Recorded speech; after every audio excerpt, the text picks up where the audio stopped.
Olá, tudo bem? Começa agora mais um episódio da série Hackeando a Cidade, do portal A Vida no Centro.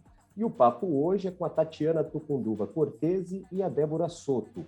Elas são pesquisadoras do Centro Síntese USP Cidades Globais, do Instituto de Estudos Avançados da USP. Professora de mestrado em Cidades Inteligentes e Sustentáveis da Uninove, a Tatiana é pós-doutora em Cidades Globais, doutora em Ciências pela USP e autora dos livros Cidades Inteligentes e Sustentáveis e Mudanças Climáticas, do global ao local. E a Débora Soto é procuradora do município de São Paulo, com atuação nas áreas de planejamento e desenvolvimento urbano, meio ambiente e habitação. Ela também é pós-doutora pela USP, com foco em planejamento urbano, desenvolvimento sustentável e ação climática local. E também doutora em direito urbanístico pela PUC São Paulo. A gente vai conversar hoje aqui sobre cidades pós-pandemias, que cidade é essa que está emergindo para o pós-pandemia, os desafios que nós temos, tanto nas questões sociais, como também globais, climáticas, né? Nós temos agora toda uma discussão aí sobre mudanças climáticas e os efeitos extremos nas cidades, né? Então, isso é um pouquinho um resumo do que a gente vai conversar aqui hoje. E, Tatiana e Débora, muito obrigado por estar aqui com a gente no Hackeando a Cidade do A Vida no Centro. É um prazer estar aqui com vocês, agradeço a oportunidade. Com certeza, agradecemos bastante o convite, é um prazer participar. Maravilha. Bom, acho que para começar, eu gostaria de perguntar para vocês, talvez começando pela Tati, Tati, cidades inteligentes, né? Esse é um termo muito, está ficando cada vez mais conhecido, né? As pessoas estão ouvindo, lendo muito, ouvindo o termo cidades inteligentes, e geralmente se associa à questão de tecnologias, né? Cidades conectadas, cidades futuristas, mas esse conceito é um pouco distorcido, né? O que é cidade inteligente?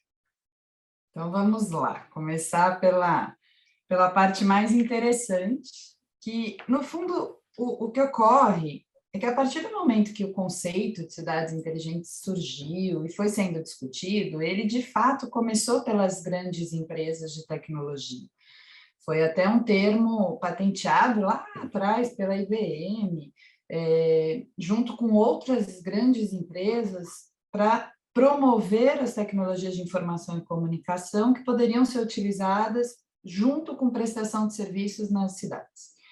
Mas, com o desenrolar aí do próprio conceito aplicado, da própria demanda, né, da população, dos gestores, se percebeu que a cidade inteligente era algo que deveria ser muito mais amplo e trazer o conceito aplicado, mas de uma cidade que é feita por pessoas e para pessoas.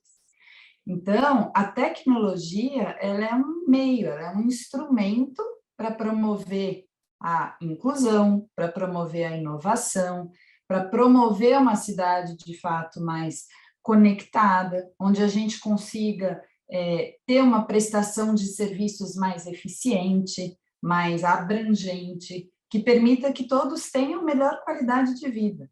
Mas sempre que a gente fala numa cidade inteligente, a gente obrigatoriamente relaciona com qualidade de vida boa, bem-estar e saúde, e cidadãos conectados com base em tudo que a tecnologia nos proporciona, que é muita coisa boa, muita coisa importante, que inclusive com a pandemia se evidenciou a necessidade de a gente utilizar essa tecnologia, inclusive aqui para a gente se comunicar, mas ela é só parte do que essa cidade inteligente aborda.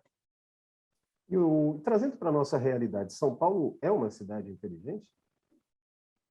São Paulo, atualmente, inclusive no ranking do Connected Smart Cities deste ano, foi eleita a cidade mais inteligente do Brasil.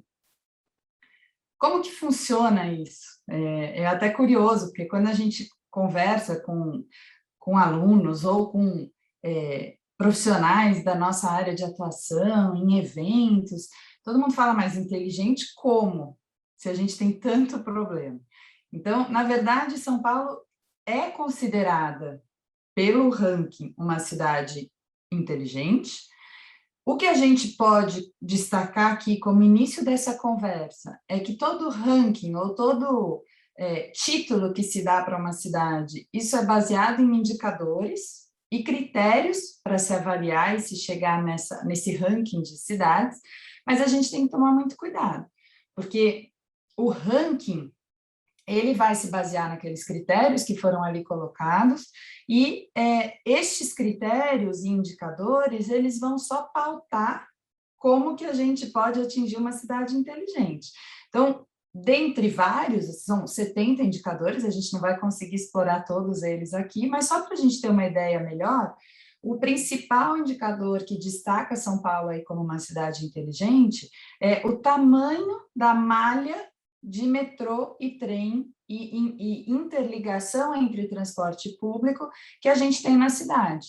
E isso faz com que, de fato, São Paulo, no Brasil, tenha a maior rede, né, de quilômetros de metrô, de trem, de ônibus e tudo isso interligado para levar o cidadão de um lugar para o outro. Então, o quesito, né, o indicador, melhor dizendo, transporte público, foi o que coloca São Paulo lá em cima no ranking, e ele se destaca em mobilidade. Agora, todos nós que vivemos em São Paulo e temos dificuldade justamente de nos movimentarmos, de irmos de um lugar para o outro, ou muitas vezes até de conseguir ter um transporte mais ativo, seja andando, seja de bicicleta, seja unindo todos esses meios de transporte, a gente vai falar, opa, peraí, então, uma coisa é o tamanho da rede de transporte público ali ofertada, outra coisa é a percepção do cidadão sobre como ele se movimenta na cidade. E é por isso que os indicadores, eles são muito bons como medida. É bom a gente lembrar, porque São Paulo é uma cidade vitrine. Tudo que a gente faz aqui repercute muito e pode ser replicado em outros lugares. E é isso que acontece. Então, vou usar como exemplo aqui a questão climática. A gente tem uma grande projeção do que São Paulo faz, como tanto elaboração de planos municipais da questão do clima, quanto da atuação da cidade numa rede internacional, trazendo aí conexões e possibilidades de trocas de boas práticas, e isso é muito bem visto por gestores de outros municípios. Acho que a Débora pode comentar um pouquinho, a gente até fez um evento na semana passada no Circuito Urbano da ONU, que foi com o pessoal lá da Secretaria de Meio Ambiente de Santa Catarina, trazendo justamente essa interação, né, Débora, de como que o que um município faz é visto pelo outro, e como grandes iniciativas do município de Florianópolis, por exemplo, trazem também ideias para que cidades como São Paulo possam utilizar e adotar algumas medidas. Com certeza. Uma coisa que aproxima bastante, guardadas as diferenças, né? Mas em termos de formulação de política pública, né? Algo que aproxima bastante São Paulo de Florianópolis é a preocupação atual com segurança alimentar na cidade, política de expansão das hortas urbanas, né? Florianópolis foi um dos primeiros municípios do país a abolir o uso aprovar uma lei abolindo o uso de pesticidas, né? Pelo menos na porção insular da capital, né? Florianópolis é uma cidade que tem uma porção insular, né, na ilha, e outra porção continental. E dentro da proposta de fortalecer a agricultura urbana, pautada em preceitos de agroecologia, Florianópolis aprovou essa lei que ainda pende de regulamentação, proibindo os pesticidas.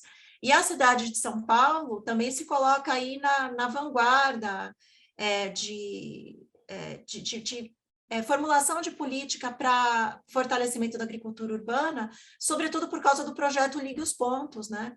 Que foi um projeto premiado pela Fundação Bloomberg e que visa levar a capacitação para os agricultores familiares da região de Parelheiros, né, para que eles possam agregar valor à sua produção de orgânicos e, com isso, se fixar na terra e manter a sua atividade na região de Parelheiros.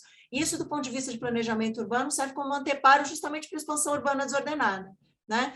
O agricultor urbano, ele contém, né, se fixando, assim, nas bordas, né, da cidade, ele contém a expansão e protege áreas de preservação ambiental. Então, no fundo, o Esse projeto é muito interessante, né, Débora? Porque as pessoas não imaginam que tenha tanta produção agrícola em São Paulo e que tem uma área rural tão grande, né, que é mais ou menos um quarto da área da cidade, não é isso? Exatamente. Isso foi uma inovação do novo plano diretor e da nova lei de zoneamento, aprovados em 2014 e 2016, de reconstituir na cidade uma zona rural, né? De acordo com o zoneamento anterior, havia zonas de proteção e desenvolvimento sustentável, por exemplo, com vocação agrícola, mas a gente não tinha mais zona rural no município. E isso foi uma iniciativa que foi trazida pelo plano diretor de 2014, justamente para abrir espaço para a reformulação da política agrícola na cidade. E isso é fundamental em termos de segurança alimentar, né? E para a sustentabilidade, porque se você produz alimentos localmente, você não emite você deixa de emitir carbono transportando esses alimentos dos 5 cantos do país para São Paulo, né? Você aumenta a cobertura vegetada na cidade, o que contribui para a proteção do microclima e para a preservação da fauna urbana. Tem uma série de benefícios que vão se somando de maneira sinérgica e que promovem a melhoria da qualidade de vida na cidade, né? Então, São Paulo e Florianópolis estão se colocando aí como vanguarda em agricultura urbana, né? Mesmo tendo portes tão diferentes e vocações tão distintas, né? E, curiosamente, é a cidade, né? São as duas cidades que ocupam aí os 2 primeiros lugares no atual ranking de cidades inteligentes do Brasil. Para vocês verem que quando a gente fala em cidade inteligente, a gente não está falando só de tecnologia digital, né? A gente está falando, sobretudo, em inovação em política pública voltada à melhoria da qualidade de vida nas cidades, né? Por isso também eu acho que o conceito, a expressão que mais está sendo utilizada é cidades inteligentes e sustentáveis, né? Sim. As duas coisas estão conectadas, né? Exatamente. A gente, quando fala de uma cidade inteligente, a gente tem uma cidade que é comprometida com o desenvolvimento urbano de maneira sustentável e a transformação digital sustentável também. Porque se a gente não tiver essa atuação de forma integrada, planejada, inclusiva e em rede, a gente não avança. E quando eu comentei anteriormente sobre todas as categorias ali de indicadores que devem ser avaliadas quando você quer conhecer e ranquear cidades, dentre as que a gente já colocou, ainda entram outras que são importantes, né? Que é o aspecto econômico, que é o aspecto de governança, que hoje tem sido muito destacado nas discussões aí que a gente tem em relação ao tema, os aspectos de empreendedorismo. Então, a gente percebe que a inovação, como a Débora acabou de colocar, é uma palavrinha que passa a fazer parte de uma cidade mais inteligente, mais sustentável, mais humana.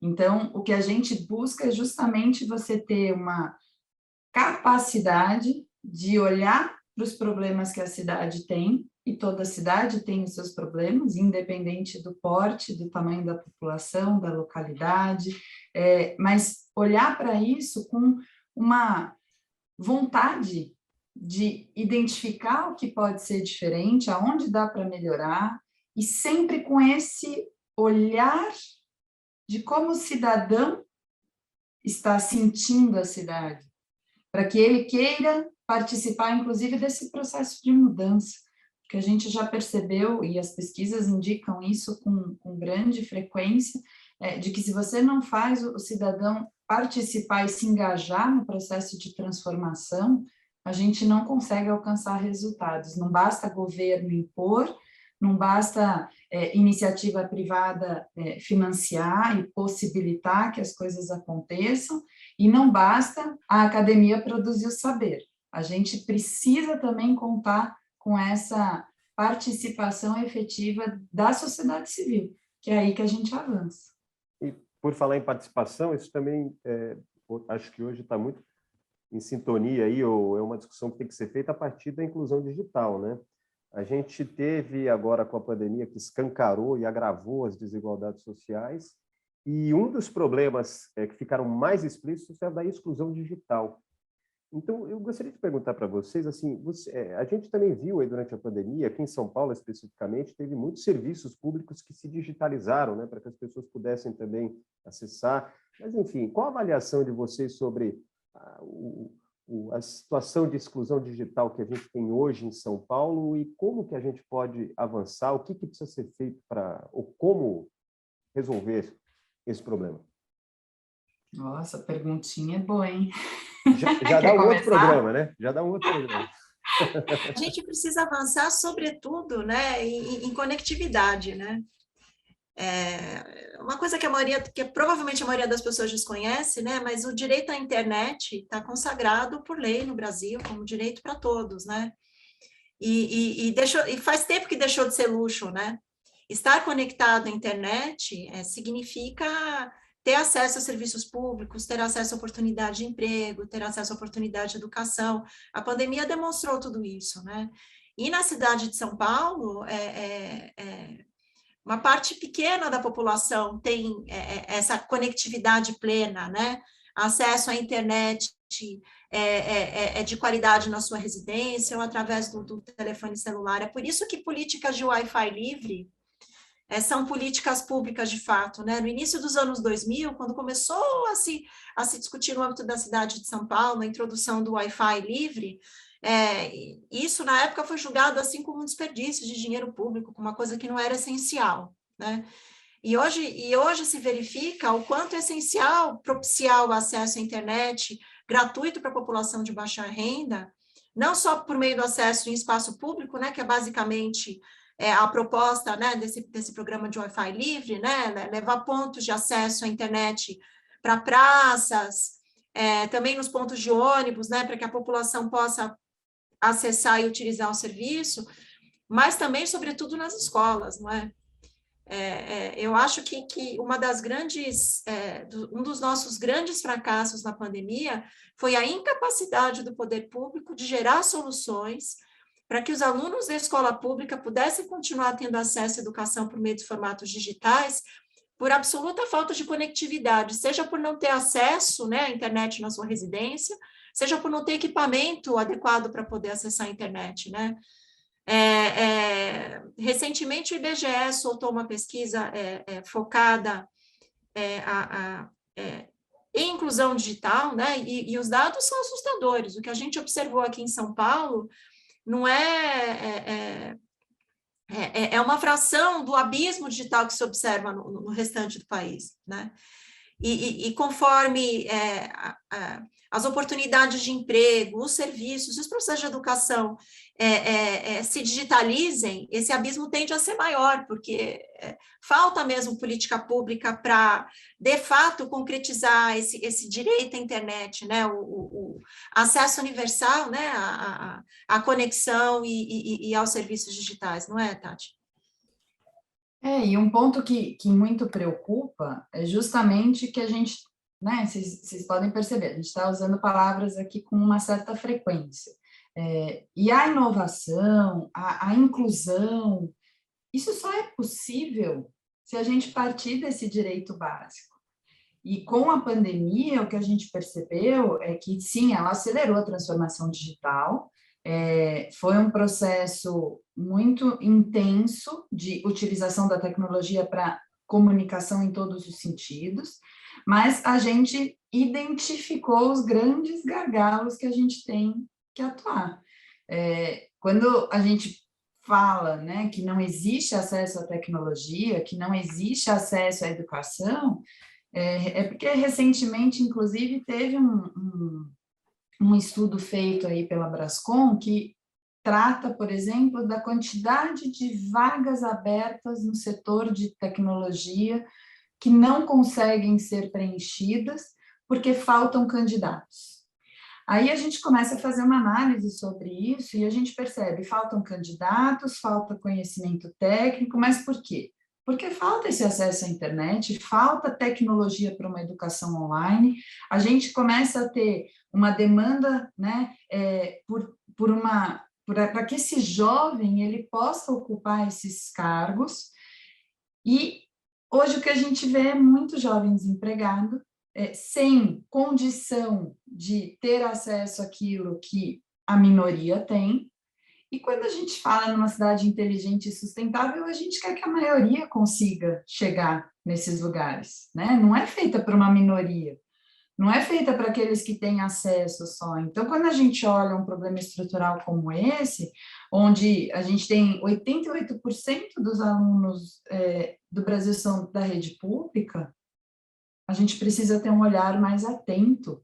Como é que a gente vai propiciar que estes alunos e alunas da rede pública consigam se capacitar e ter as condições mínimas necessárias para entrar no mercado de trabalho. E aí, ó, eu chamo a atenção para uma coisa também que a gente tem discutido muito nas últimas oportunidades que a gente teve de debate.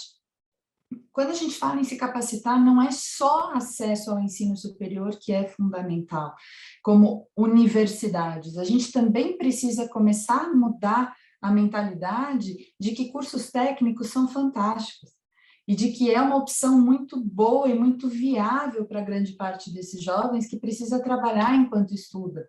Então, esses cursos técnicos, às vezes, por terem uma duração menor e um maior olhar, né, uma maior atenção para a profissão já que vai ser exercida, eles preparam melhor, e aí a gente tem percebido que esses cursos de curta duração, cursos profissionalizantes, de repente até certificações, são caminhos alternativos para você ter oportunidade, e criar oportunidade é permitir que a gente tenha essa cidade mais inclusiva. Então, talvez, né, tenha que mudar também um pouquinho a maneira de olhar para como a gente vai preparar toda essa geração que está chegando.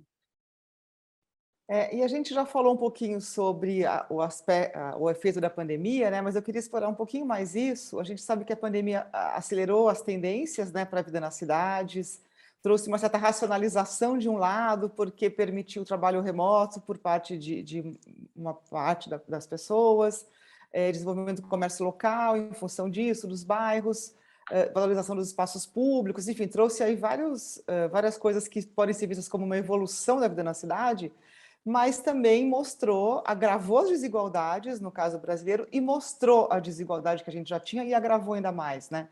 Quais foram os principais impactos, na opinião de vocês, da pandemia nas cidades brasileiras? E também falando um pouquinho mais de São Paulo, mas das cidades brasileiras como um todo.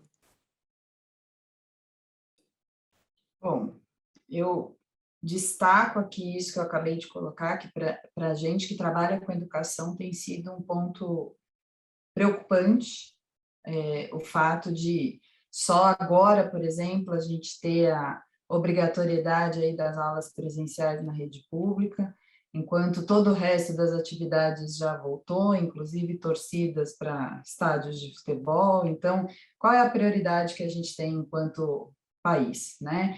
O meu olhar é muito nesse sentido. A gente quer um Brasil menos desigual.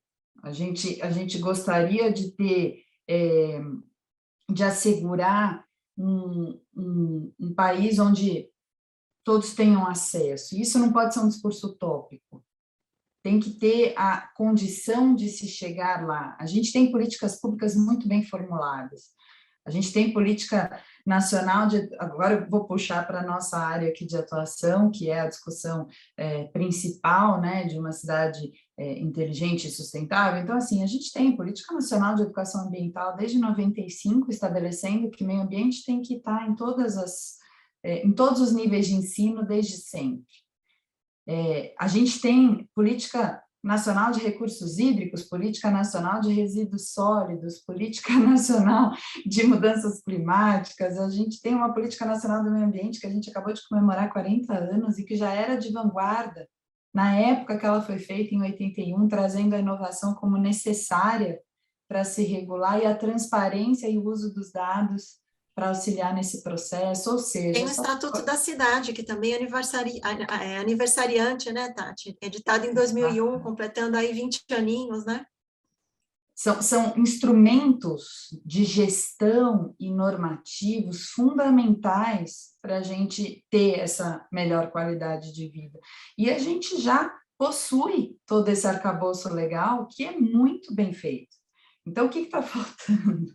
Está faltando a gente aplicar, está faltando ter eficácia, né? Norma, ela é feita para produzir efeitos, e não para ser simplesmente objeto de discurso. Então, é isso Tatiana, que tem... só te interromper um minutinho, mas e esses estatutos todos, eles já são aí antigos, né? Você falou, um tem 30 anos, outro tem 20 anos e tal. Eles estão adequados, eles eram muito inovadores no começo, mas eles ainda são adequados ao momento atual e ao nosso futuro? Então, a gente tem algumas diretrizes que são tão básicas que continuam atuais. A gente tem alguns eixos estruturantes nessas políticas públicas, e elas foram feitas de uma maneira muito inovadora na época. Então, se a gente analisa, por exemplo, a Política Nacional do Meio Ambiente, que criou todos os instrumentos para a gestão, traz os princípios que devem nortear qualquer avanço ou qualquer aplicação que você possa ter numa cidade, trazendo, inclusive, criando um Sistema Nacional de Meio Ambiente com órgãos nas 3 esferas, federal, estadual, municipal, participação dos conselhos, trazendo a sociedade civil para discutir. Tudo isso continua extremamente atual e necessário. A gente acabou de ter a oportunidade aí de participar de uma obra comemorativa desses 40 anos da Política Nacional do Meio Ambiente, e eu e a Débora, a gente fez isso juntas, onde a gente analisou até quais seriam, né, as grandes contribuições dessa política para uma cidade inteligente e sustentável. E a gente discutiu bastante o quanto a regulação pode auxiliar na inovação, ou muitas vezes travar determinados avanços.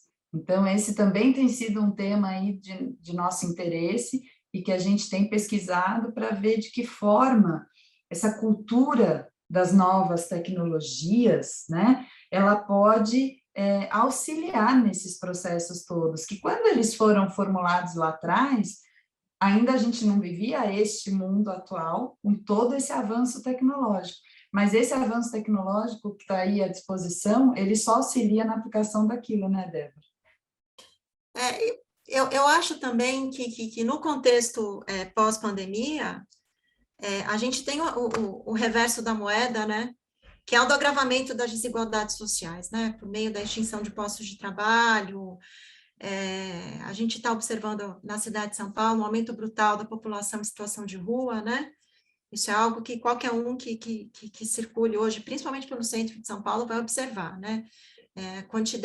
Grandes contingentes de pessoas morando na rua, famílias inteiras, que você vê que estão em situação assim, imediatamente após despejo, né? E com isso a gente vai observar aí um aumento, né? Das ocupações, né, nos imóveis vazios na região central e também nos assentamentos informais na periferia da cidade. O que, na verdade, representa um agravamento significativo de um problema que já estava instalado, né, e que ficou aí por um ano, quase 2 anos, praticamente sem intervenção do poder público, né. Se deixou de avançar muito em termos de regularização fundiária de assentamentos informais, né? Se deixaram congeladas as iniciativas da cidade de implementação dos instrumentos indutores da função social da sociedade, né? Para estimular a ocupação e devida destinação dos imóveis vazios no centro. Então, nesse cenário pós-pandemia, a gente vai precisar retomar a implementação desses instrumentos, né, de intervenção urbana, com um quadro social muito agravado, né? Então, do ponto de vista, se nós avançamos anos-luz aí para a camada de privilegiados, né, na tal da transformação digital, quando a gente olha para a imensa maioria da população que é despossuída, a gente retrocedeu décadas no processo, né? Vocês devem ter visto aí a publicação recente de uma pesquisa importante sobre segurança alimentar. A situação ali descrita é de retrocesso, né? A fome é algo que voltou a assombrar os lares brasileiros, né? Na cidade de São Paulo, isso com certeza, infelizmente, é uma realidade. E a gente Ou seja, retrocedeu. o saldo assim, em termos de cidade inteligente, o saldo é negativo, né? A gente tem um retrocesso, pode-se dizer assim, com a pandemia? Eu acredito que, em termos sociais, é possível dizer que nós sofremos um retrocesso em muitas áreas. E na área de educação, né, e que a gente já tinha essa cisão, né, entre a educação pública e a educação privada. Isso, com certeza, se aprofundou, né? É claro que é preciso dizer que a resistência dos trabalhadores da área da educação para retornar às escolas, ela, por falta de segurança sanitária, ela, sob muitos aspectos, ela se justifica, né? Basta ver nos jornais de hoje, o governo do estado de São Paulo não gastou nem 20% do dinheiro reservado para a reforma das escolas. Por que é que o governo do estado de São Paulo e muitas prefeituras país afora não se organizaram para melhorar a condição física das escolas enquanto elas estavam fechadas durante a pandemia, né? Mesmo com esse discurso todo de que é preciso gerar emprego, é preciso gerar renda, o poder público também tem toda a condição de gerar emprego e gerar renda, né? Se havia dinheiro disponível no orçamento, por que não aproveitar que as escolas estavam vazias, porque não tinha condição sanitária das crianças frequentarem, para melhorar esses prédios e gerar condições sanitárias mais adequadas para a futura e oportuna retomada das aulas, né? Então, existe aí uma distorção de discurso, né? Se por um lado se fala que as decisões são pautadas em ciência e que as escolas precisam funcionar, porque nós estamos criando, aí eles tiram os dados da Unicef, né? Estamos criando um abismo geracional, essa geração vai levar não sei quantos anos para recuperar o que foi perdido, de fato, vai levar. Mas o que é que o poder público poderia ter feito antecipando este problema para amenizá-lo quando fosse possível? Então, tem muita distorção de discurso, e é por isso que participação popular é essencial, porque a gente precisa acompanhar essas distorções de discurso do poder público de maneira muito próxima e usar os instrumentos participativos para direcionar as políticas no sentido do interesse comum e não do interesse privado de alguns, né? E tem outro tema que também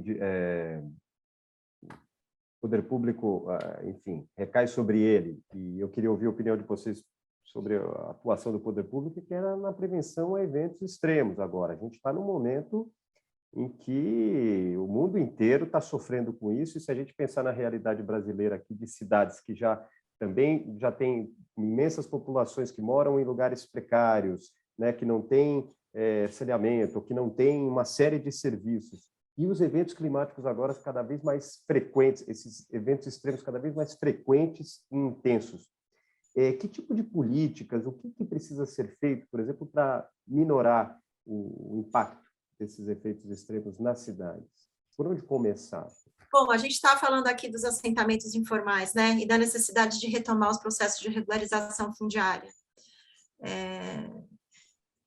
Nós conseguimos construir no Brasil, sobretudo a partir do Estatuto da Cidade, né, quando ele traz a regularização fundiária como um instrumento de política urbana, e depois com a lei do programa Minha Casa Minha Vida, em 2009, nós conseguimos introduzir na pauta jurídica do país o tal do direito à permanência, né, que é o direito da população que habita esses assentamentos informais de se manter instalada no lugar que elas estão ocupando. Porque elas construíram um capital social e humano naquelas localidades que não é facilmente reposto, né? Se você desloca aquelas populações para outro local, eles vão perder a rede de apoio que eles construíram naquela comunidade, né? Isso tem valor e precisa ser preservado na medida daquilo que é possível, né? É claro que se é um assentamento que está localizado em área de risco, algum tipo de remoção vai ter que ser feita, né? Mas aí a recolocação dessas pessoas tem de ser feita no local geograficamente próximo, né? Para que não haja essa perda de capital social e humano. Quando a gente pensa nos eventos climáticos extremos, eles acrescentam uma complexidade grande nessa equação, né?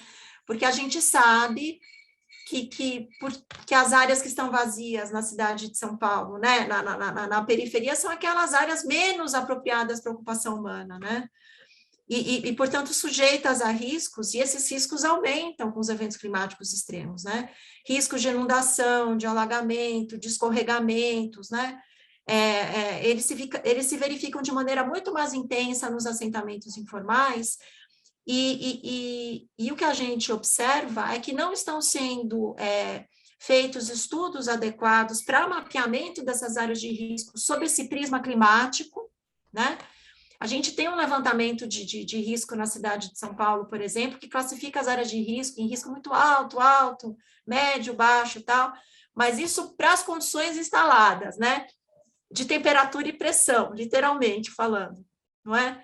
Quando a gente coloca na conta as simulações dos eventos climáticos extremos que já estão disponíveis, né? Tem muito cientista brasileiro de peso trabalhando nisso, como a equipe do EAG, a equipe do INPE. Esses dados estão disponíveis, você sobrepõe, né, no mapa das áreas de risco esses eventos climáticos extremos, e se você coloca na conta ainda, né, as ondas de calor e a crise hídrica, o que se verifica é que a manutenção dessas famílias em determinados lugares vai ficar muito complicada, né?